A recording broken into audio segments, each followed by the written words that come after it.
First of all thank you so much. കാരണം നമ്മൾ 200 family ആയി.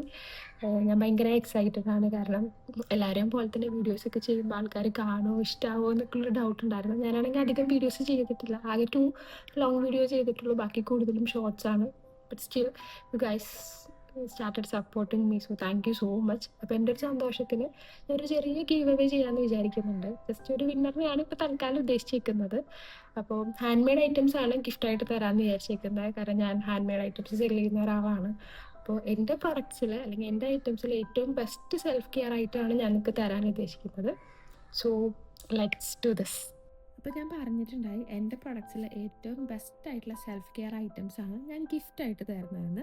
ആ ഗിഫ്റ്റ് എന്തൊക്കെയാണെന്ന് ഞാൻ പറയട്ടെ. നിങ്ങൾ ഓൾറെഡി കണ്ടതാണ് എന്തൊക്കെയാണ് ഗിഫ്റ്റ് എന്ന്. എന്നാലും ഞാൻ പറയാം. സ്ക്രഞ്ചീസും ഹെയർ ക്യാപ്പുമാണ്. നമ്മൾ 3 സ്ക്രഞ്ചിയും ഒരു ഹെയർ ക്യാപ്പുമാണ് ഗിഫ്റ്റായിട്ട് തരാൻ ഉദ്ദേശിക്കുന്നത്. അപ്പോൾ വൈ ഇത് ബെസ്റ്റ് സെൽഫ് കെയർ ഐറ്റം എന്ന് ഞാൻ പറയാൻ കാരണം എൻ്റെ അക്കൗണ്ടിൽ അല്ലെങ്കിൽ എൻ്റെ പ്രൊഡക്ട്സ്, ബാക്കി ഞാൻ ചെയ്യുന്ന എല്ലാ പ്രൊഡക്ട്സും hair bows, bandana, hand made bags ഒക്കെയാണ്.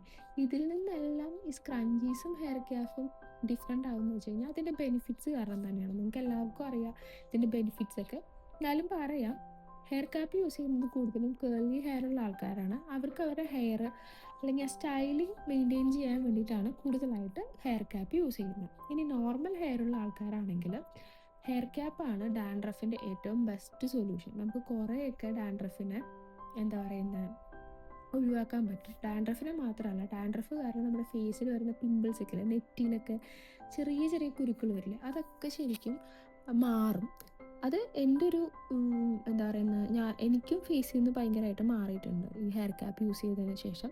അപ്പോൾ എങ്ങനെയാണെന്ന് വെച്ച് കഴിഞ്ഞാൽ നമ്മൾ രാത്രി കിടക്കുമ്പോൾ നോർമലി നമ്മൾ മുടി കെട്ടാറുള്ള പോലെ കെട്ടിയിട്ട് ഹെയർ ക്യാപ്പ് ഇട്ട് കിടന്നുറങ്ങിയാൽ മതി. ഇങ്ങനെ ചെയ്യുമ്പോൾ എന്ന് വെച്ച് കഴിഞ്ഞാൽ നമ്മുടെ ഹെയറിൽ നിന്ന് പില്ലോ കവറിലേക്ക് വരുന്ന ഡാൻഡ്രഫ്, അഴുക്ക് ഇങ്ങനത്തെ ഒന്നും നമ്മുടെ മുഖത്തേക്ക് ആവില്ല. അപ്പോൾ അതുകൊണ്ട് തന്നെ ഫേസിൽ വരുന്ന ഡാൻഡ്രഫ് നമുക്ക് കുറയ്ക്കാൻ പറ്റും. രണ്ടാമതെന്ന് വെച്ച് കഴിഞ്ഞാൽ നമ്മൾ ഡെയിലി ഡാൻഡ്രഫ് ഭയങ്കരമായിട്ടുള്ള ആൾക്കാരാണെങ്കിൽ ഡെയിലി ഒന്നും പില്ലോ കവറൊന്നും മാറ്റേണ്ട കാര്യമില്ല. ഇനി ഇതല്ലാതെ ഇതിൻ്റെ ഒരു ഉപയോഗം എന്ന് വെച്ച് കഴിഞ്ഞാൽ ഹെയർ മാസ്ക് ഒക്കെ യൂസ് ചെയ്യുന്ന ആൾക്കാരാണെങ്കിൽ നമുക്ക് ഹെയർ മാസ്ക് ഇടാൻ ഭയങ്കരമായിട്ടുള്ളൊരു മടിയെന്ന് വെച്ച് കഴിഞ്ഞാൽ തലയിൽ എന്തെങ്കിലുമൊക്കെ തേച്ച് കഴിഞ്ഞാൽ അത് മുഖത്തേക്ക് ഇറങ്ങുന്നതും ഡ്രസ്സിലാവുന്നതും ഒക്കെ കൊണ്ട് അതൊക്കെ കൊണ്ടാണ് നമ്മൾ കൂടുതലും ഹെയർ മാസ്ക് ഇടാത്തത്.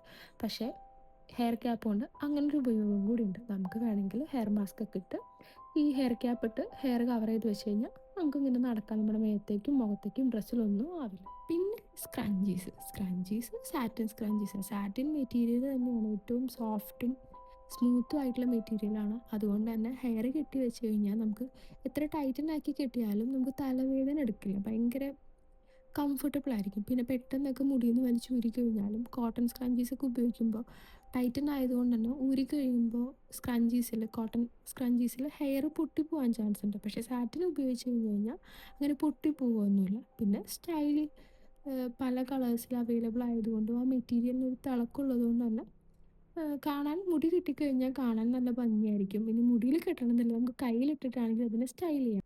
ഇനി നമുക്ക് ഗീവ് അവേ റൂൾസ് പറയാം. അത് ഞാൻ പറയാൻ വിട്ടുപോയി. ഫസ്റ്റ് റൂൾ സബ്സ്ക്രൈബ് ചെയ്യുക. എല്ലാവരും പറയുന്ന പോലെ തന്നെ ഫസ്റ്റ് നമ്മുടെ ചാനൽ സബ്സ്ക്രൈബ് ചെയ്യുക. പിന്നെ വീഡിയോ ലൈക്ക് ചെയ്യുക. എന്നിട്ട് കമൻറ്റ് ചെയ്യുക. കമൻറ്റ് എന്താണെന്ന് വെച്ച് കഴിഞ്ഞാൽ എന്തുകൊണ്ടാണ് നിങ്ങൾ എൻ്റെ ചാനൽ കാണുന്നത്, അല്ലെങ്കിൽ എന്തുകൊണ്ടാണ് സബ്സ്ക്രൈബ് ചെയ്തത്, ഇനി അതല്ലെങ്കിൽ എൻ്റെ പ്രൊഡക്ട്സിൽ ഏറ്റവും നിങ്ങൾക്ക് ഇഷ്ടപ്പെട്ട പ്രൊഡക്റ്റ് എന്താണ്, ഇനി ഇതൊന്നും അല്ലാന്നാണെങ്കിൽ എന്തെങ്കിലും സജഷൻസ് എനിക്ക് തരാനുണ്ടോ, വീഡിയോയിൽ എന്തെങ്കിലും ബുദ്ധിമുട്ടുകളുണ്ടോ, അല്ലെങ്കിൽ എന്തെങ്കിലും ഞാൻ ചേഞ്ച് ചെയ്യേണ്ടതായിട്ടുള്ള കാര്യങ്ങളുണ്ടോ. ഞാൻ ബിഗിനർ ആയതുകൊണ്ട് തന്നെ എനിക്കറിയാം പെർഫെക്റ്റ് അല്ലാന്ന്. ഇപ്പോൾ എന്തെങ്കിലും ചേഞ്ച് ചെയ്യേണ്ട കാര്യങ്ങളുണ്ടോ, എന്തെങ്കിലും സജഷൻസ് ഉണ്ടെങ്കിൽ അത് പറയുക. അല്ലെങ്കിൽ ഞാൻ എന്തെങ്കിലും പ്രോഡക്റ്റ് ട്രൈ ചെയ്ത് നോക്കണമെന്നുണ്ടെങ്കിൽ അതൊക്കെ ഒന്ന് കമൻറ്റ് ചെയ്യുക. അപ്പോൾ വിന്നറിനെ നമ്മൾ റാൻഡംലി കമൻറ്റിൽ നിന്നായിരിക്കും സെലക്ട് ചെയ്യുന്നത്. 2 വീക്സിൽ ഞാൻ വിന്നർ എന്തായാലും അനൗൺസ് ചെയ്യും. ഡേറ്റ് ഞാൻ ഡിസ്ക്രിപ്ഷൻ ബോക്സിൽ ഇട്ടേക്കാം. So thank you so much for being A part of my 200 family. ഞാൻ ആദ്യം പറഞ്ഞ പോലെ തന്നെ 200 മറ്റുള്ളവർക്കൊരു വലിയ കൗണ്ട് ആയിരിക്കില്ല. പക്ഷേ എനിക്കത് ഭയങ്കര ഒരു സപ്പോർട്ടാണ്.